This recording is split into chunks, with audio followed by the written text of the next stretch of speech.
तर कसे आहात सगळे? सगळ्यांना माझा मनापासून नमस्कार आणि क्रांतिकारीकडे कसा जय भीम आणि जय शिवराय. तर पुन्हा एकदा माझ्या 50 रुपयाच्या आरशामध्ये मी माझा लाख मोलाचा चेहरा दाखवला आणि खूप दिवसानंतर मी चालले डोंबिवलीला शोला आणि आज आपला आहे हळदी शो. आणि सकाळी उठून पहिल्यांदा मी केला नाश्ता आणि निघालो आता मी शोच्या लोकेशनवरती. आणि लोकेशनला जाण्यासाठी मी जाणार आहे आज बाईक. आतापर्यंत आपली बाईक फक्त दिव्यातच फिरली होती आणि पहिल्यांदाच चालले डोंबिवलीला, म्हणजे दिव्याच्या बाहेर चालले. सो बघू आजचा प्रवास आपला कसा होतोय आपल्या लोकेशन पर्यंतचा. सो फायनली लोकेशनला पोहोचलो आणि लोकेशनला पोहोचल्यावर थोडासा फ्लेक्स मारला. जसा आपला कॅमेरा चालू झाला की शायनिंग मारायला सुरुवात करतो तशी शायनिंग मारायला सुरुवात केली. बॉटल बिटल घेऊन 4-5 गाणी बोललो सगळ्यांसमोर. त्यानंतर आपल्या राकेश भावाने जरा जास्तच मनावरती घेतलं. सगळ्यांच्या आधी बसला मेकअप करायला. मग म्हटलं भावाने मेकअप करायला सुरुवात केली तर मी पण मेकअप करतो. माझा पण रंग माझा वेगळा करतो आणि खूप दिवसांनी रंग माझा वेगळा करतो. सो कसा मेकअप होईल थोडाफार जरा चेंजेस वाटेल तर बघू कसा होतो आजचा मेकअप. शो चालू व्हायच्या आधी म्हटलं थोडंसं खाऊन घेऊया. तर सगळे तुटून पडले खाण्यावरती, म्हणजे वडापाव वगैरे काय जे काही होतं ते.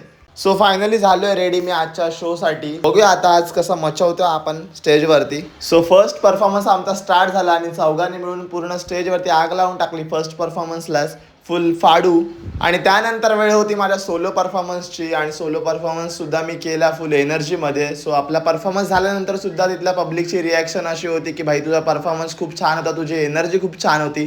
सो हे सगळं ऐकून मला सुद्धा खूप छान वाटलेलं की भाई की लोकांच्या मनात ध्यानात आपलं नाव पोचतंय आपल्या कलेमुळे. आणि आजच्या शोचा हा पूर्ण सेटअप होता, म्हणजे सगळे रिदमिस्ट, सगळे सिंगर्स आणि आपले सगळे कलाकार. त्यानंतर आपल्या बाकी कलाकारांचे सुद्धा परफॉर्मन्स होत होते.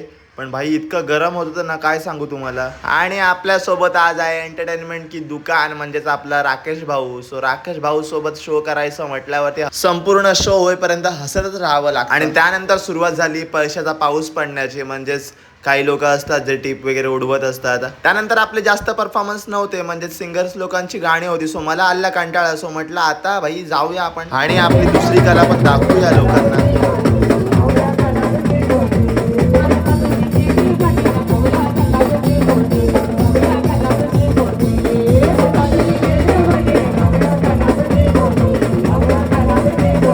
फायनली झालं होतं आमचं पॅकअप आणि रात्रीचे वाजले होते 2:30 आणि भाई 2:30 वाजता पॅकअप झालं होतं. आणि हा बंगला बघा आपल्याला चेंजिंगसाठी दिला होता. भाई कसला खतरनाक बंगला होता म्हणून तुम्हाला दाखवला.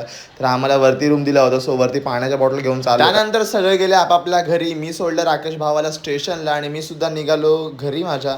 तर आजपुरती एवढंच. मी तुम्हाला भेटेन नेक्स्ट ब्लॉगमध्ये असंच काहीतरी नवीन घेऊन. Tata bye bye. खत्म. Bye bye tata goodbye गया.